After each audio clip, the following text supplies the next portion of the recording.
محمد رفیع صاحب پوچھ رہے ہیں، میں بتا نہیں رہا کہاں سے ہیں تاکہ ایسا نہ ہو ان کے گھر والے جان لیں، میری عنقریب شادی ہونے والی ہے، مجھے زوجہ سے قربت کا سنت طریقہ بتا دیں۔ یہ سوال حیا کے خلاف ہے اور میں حیا کے خلاف سوالات نہ پڑھتا ہوں نہ اس کے جواب دیتا ہوں، لیکن چونکہ یہ سوال بہت زیادہ لوگ پوچھتے ہیں تو میں نے ہمت کر کے آج یہ پڑھ لیا ہے، اور اس میں لوگ غلط گائیڈ بھی کر رہے ہیں، تو اس لیے میں اس کا جواب دے رہا ہوں کہ اسلام میں کوئی خاص طریقہ نہیں ہے اس کا، اس پہ فالتو کتابیں لوگوں نے لکھی ہوئی ہیں، پتہ نہیں کیا کیا، وہ ایسے ہی لوگوں کی آ رہا ہے۔ تو یہ چیز نیچرل ہے، جیسے کوئی پوچھے کھانا کھانے کا طریقہ کیا ہے تو بھائی منہ میں نوالا ڈال کے چباؤ نگل لو، خود بخود فطرت سکھاتی ہے انسان کو، تو ایسی زوجہ کے قریب فطرت خود سکھا دیتی ہے۔ ہاں شریعت نے جس طریقے کو حرام قرار دیا ہے وہ سب کو معلوم ہے کہ جو ہے وہ اللہ تعالیٰ نے جو بدکار لوگ جس طرح سے کرتے ہیں، جو لڑکوں سے بدفعلی کرنے والے لوگ ہیں، وہ طریقہ حرام ہے۔ تو باقی اللہ تعالیٰ نے میاں بیوی کا معاملہ رکھا ہے، ایک دوسرے کا لباس ہے، تو کمرے کی باتیں ہیں وہ جیسے چاہیں مناسب سمجھیں،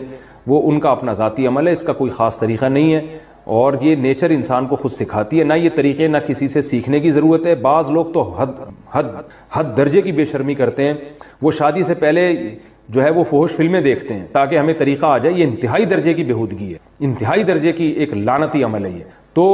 یہ کوئی خاص طریقہ نہیں ہے، میاں بیوی ایک دوسرے کا لباس ہیں، وہ جس طرح سے ایک دوسرے کو سیٹسفائی کر سکتے ہیں وہ کر لیں تاکہ ان کی توجہ کسی اور طرف نہ جائے، وہ حلال کی تسکین ان کی بند کمرے کے اندر ہو جائے، اور یہ باتیں لوگوں سے شیئر بھی نہیں کرنی چاہیے۔ آج یہ بھی ایک حرام کاری ہو رہی ہے، میں بہت سخت الفاظ استعمال کر رہا ہوں اس لیے کہ یہ، اور میرے پاس کوئی ہلکا لفظ نہیں ہے، وہ کیا ہوتا ہے کہ مرد اپنی زوجہ سے ہم بستری کر کے اس کے راز دوستوں کے سامنے فاش کر رہا ہوتا ہے، میں نے ایسے کیا، میں نے ایسے کیا، لڑکیاں بتا رہی ہوتی ہیں اپنی فرینڈز کو کہ میرے شوہر نے میرے ساتھ ایسے کیا۔ یہ بہت لعنتی عمل ہے، آپ صلی اللہ علیہ وسلم نے فرمایا جو عورت اپنے شوہر کے راز یا شوہر بیوی کے راز فاش کرتا ہے اس پر لعنت ہے، حدیث کا مفہوم ہے یہ۔ تو یہ بند کمرے کی میاں بیوی کی باتیں، جس طرح سے وہ ایک دوسرے کو سیٹسفائی کر سکتے ہیں وہ کریں، ایک دوسرے کے لیے وہ حلال ہیں، اور بس وہ طریقہ جو لڑکوں سے بدفعلی والا طریقہ ہے وہ طریقہ اسلام میں حرام ہے۔ اور اسی طرح اورل سیکس پہ بھی میں ایک کلپ ریکارڈ کروا چکا ہوں، وہ بھی سن لیا جائے، یا علماء کی جو اس بارے میں رائے ہے وہ دیکھ لی جائے۔ تو اس کے علاوہ جو بھی ہے میاں بیوی ایک دوسرے کے لیے اللہ نے حلال کیے ہیں، کوئی خاص طریقہ نہیں ہے، اور یہ حیا کی باتیں، ان کو بند کمرے کے اندر ہی رہنا چاہیے ان چیزوں کو۔ اور اس کے لیے جو فحش فلمیں دیکھی جا رہی ہیں یہ بہت غلط حرکت ہے، اور اس کو نا ایک ایجوکیشن کا نام دے دیا گیا اس زمانے میں، اور سیکس کی تعلیم کے نام سے بچوں کو پڑھایا جا رہا ہے اسکول میں، یہ سب بےہودگی ہے۔ لاکھوں سال سے انسان دنیا میں زندہ ہے، تو کیا اس کو یہ پتہ ہی نہیں تھا، اور یہ ساری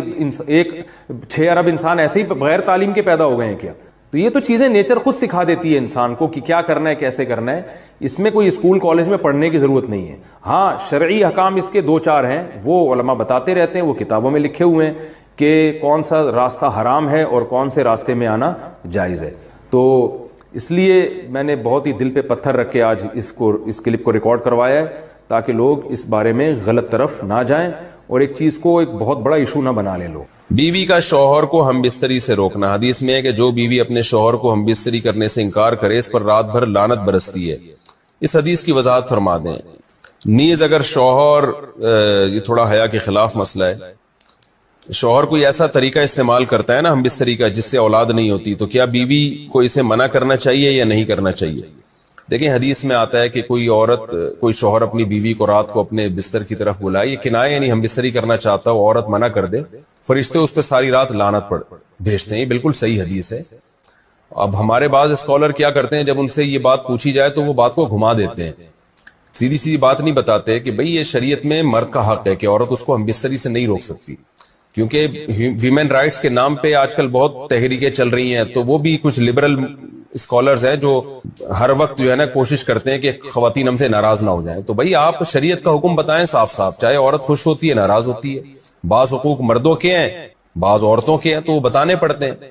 تو اسی طرح مرد کا بھی حق یہ ہے کہ عورت،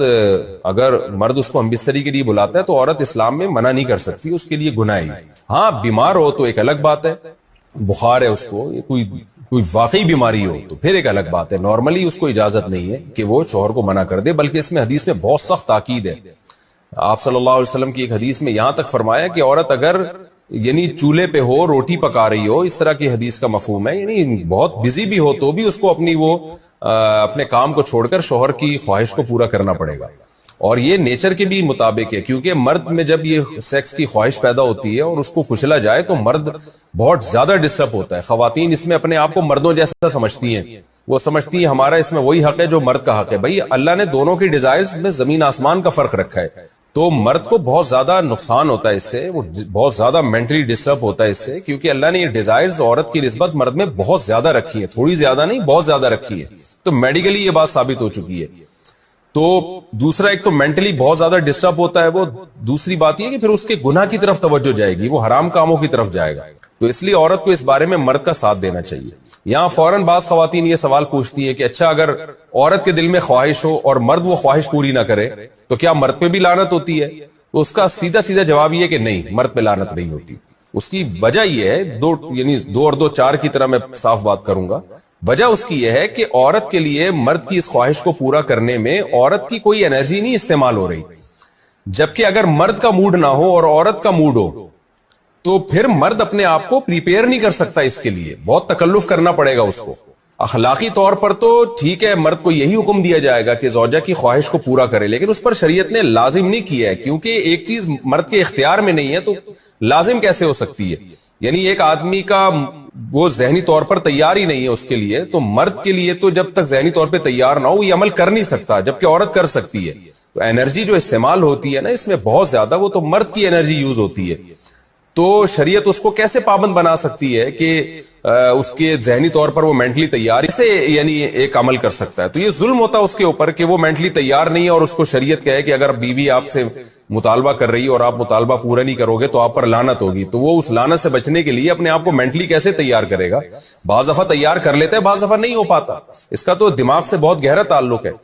تو اس لیے مرد کے لیے تو شریعت نے حکم یہ کیا ہے کہ 4 مہینے میں کم از کم ایک دفعہ اس پر لازم ہے کہ وہ اپنی زوجہ کی خواہش کو پورا کرے. اور ویسے جب زوجہ میں خواہش ہو تو اخلاقی طور پر مرد کی ذمہ داری ہے کہ وہ اپنی زوجہ کی خواہش کو پورا کرے، لیکن شریعت نے اس پہ واجب نہیں قرار دیا کیونکہ یہ اس کے اختیار سے اوپر کی چیز ہو جائے گی. باقی عورت کے لیے اختیار ہے اس کو، ہاں بیمار ہے یا مینسز ہیں وہ تو پھر تو ایک ویسے ہی مینسز میں ہم بستری جائز نہیں ہے.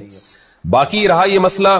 کہ خواتین پھر یہ کہتی ہیں کہ اسلام نے تو پھر مردوں کو بہت زیادہ حقوق دے دیے، تو ایسا نہیں ہے. اگر یہ حق اسلام نے مرد کو دیا ہے تو بہت سارے حقوق عورت کو بھی تو دیے ہیں نا، بہت سارے عورت کو بھی تو حقوق دیے کہ جو خود پہنتے ہو، جیسا معیاری لباس خود پہنتے ہو اپنی بیوی کو بھی ویسے ہی معیاری لباس پہناؤ، جیسا معیاری کھانا خود کھاتے ہو حدیث میں آتا ہے ویسا معیاری کھانا بیوی کو بھی کھلاؤ. تو یہ بھی تو عورت کو بھی تو حقوق دیے ہیں.